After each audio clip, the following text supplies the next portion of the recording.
Hi, my name is Ujat and welcome to BugleRock's Daily Option Report, a show that talks about all the market action, opportunities that we took advantage of, talk about a concept or two, and trade setup for tomorrow. Today, specifically, we're going to talk about how do we protect our portfolio, how do we protect our open live positions from a carnage that we see today. So we're going to talk about some hedging and how do we reduce the impact of such down days on our portfolio. So stay tuned for that. Let's look at the markets first. Just this morning we were talking about, or yesterday's report we just spoke about how the 200 DMA at 16,850, 860 was a strong support. Mind you, we had tested this level multiple times and bounced back, and I had spoken about how that resistance or the support becomes weaker with every time we test that level.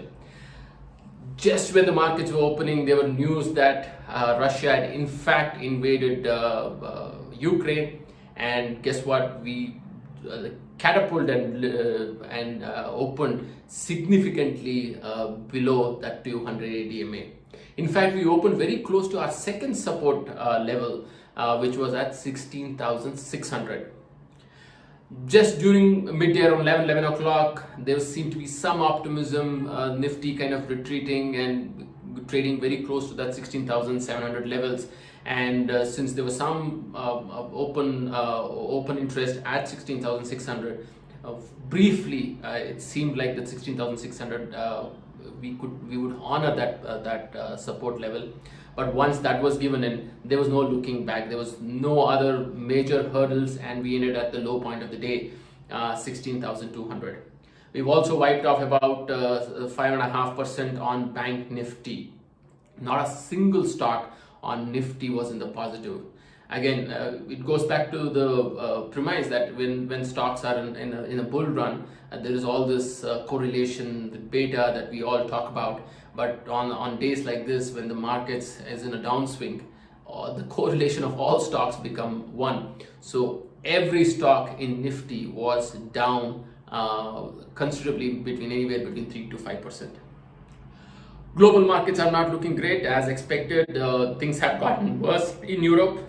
All the Europe indices are trading anywhere between down anywhere between 4 to 4.5%. So that is not healthy. US futures is down about 700 points. US Dow futures is down 700 points.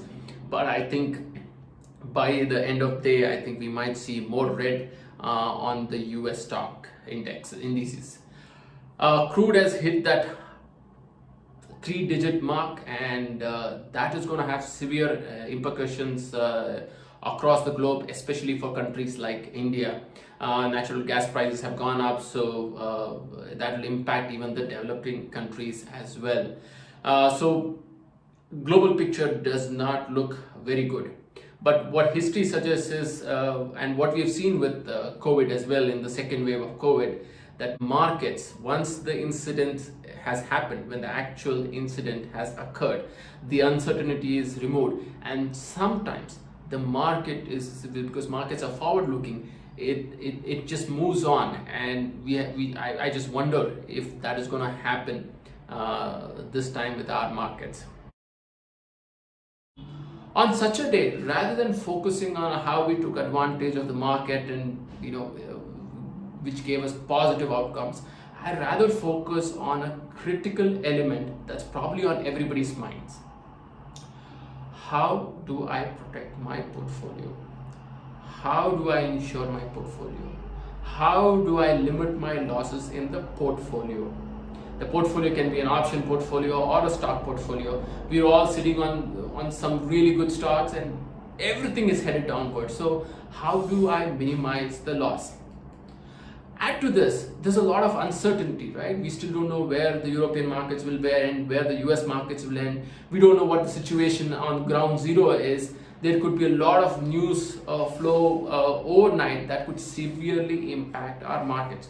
Maybe positive, maybe negative, but the situation does not looking good. So how do I protect myself from this uncertainty as well, right? That's the question. That's probably there on everybody's mind. We were closely tracking Nifty today. Nifty briefly traded above that 16,600 levels, and we thought, this could be 16,600 could be protected. But once that support gave in, we realized this was a one-way slide. We also waited for the European markets. Sometimes there is a trigger and there's a U-turn in our markets. We waited, but as soon as we realized that there was no support coming to our markets, we decided to buy a weekly put option, March 3rd weekly put option at 15,800. After buying, we've seen further slide in Nifty, and we've already started seeing some positive results after buying this put option. Again, we didn't buy this put option, it's an insurance, right? We didn't buy this put option to make money. We bought this put option to ensure that we limit the losses at the portfolio level, not even at an individual stock level, at a portfolio level. It is very critical. Tomorrow, if things don't pan out, or if the Nifty opens down in the red, again this put option will significantly gain. That will offset some of the losses that we will see on the portfolio level. It could be option, like I said, it could be an option portfolio, or it could be your stock portfolio. Now the question is, why did we not buy the March end put option? Remember, we believe that the situation, the uncertainty is going to last for just 3 or 4 days. After that, things are going to calm down a bit, or we realize what's the outcomes of this particular invasion, and market digests that information and moves on. So we need to evaluate the situation on a daily basis. So buying a weekly put option makes more sense, because after 2 or 3 days, we believe that this uncertainty will end and we can move forward. So buying a monthly put option just doesn't make sense. Second reason is that VIX is considerably high. So when you're buying options, you're buying a significant premium to buy these options. And if things as market digests, the VIX will contract, the premiums will drop significantly. So if you have bought a month ending option, if you bought a put option for the month end put option, you'll see considerable decay in that value of that premium due to volatility dropping considerably. So it makes more sense to buy the weekly put option to protect your portfolio. And if the uncertainty lasts more than a week, you can always go ahead and buy the put options for the following week. And this is how we hedge, or we limit losses at the portfolio level.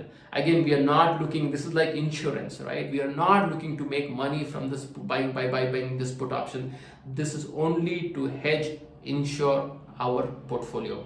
I hope this gave you some ideas to implement and protect your own portfolio. I look forward to hearing back your response, and if you have any further comments or doubts, do post, and we would be happy to respond to those requests.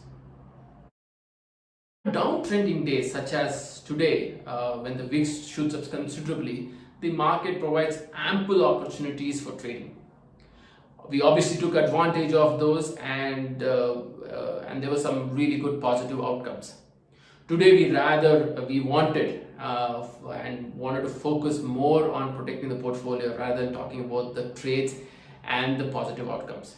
If you're keen, you can track all our trades at options.bugle-rock.com. If you like what you watched, do subscribe to us. We will continue to provide our insights and our strategies. We will soon launch a 101 option course, which will be available on YouTube. If you want to be part of a larger community, our BugleRock traders and learning platform, do reach out to us. This is a platform where we talk about trading, option trading concepts and strategies, and combine that with real-time trades so that the learning is more holistic and complete. To end, I just hope that this Ukraine issue de-escalates very quickly. I hope and pray for the lives that are stuck in this war zone, and hope they can get out of this very soon unharmed. We also hope for some positive news overnight, so that we have if not a big green tick, at least a small green tick in our markets. Happy Friday to you, and thank you very much.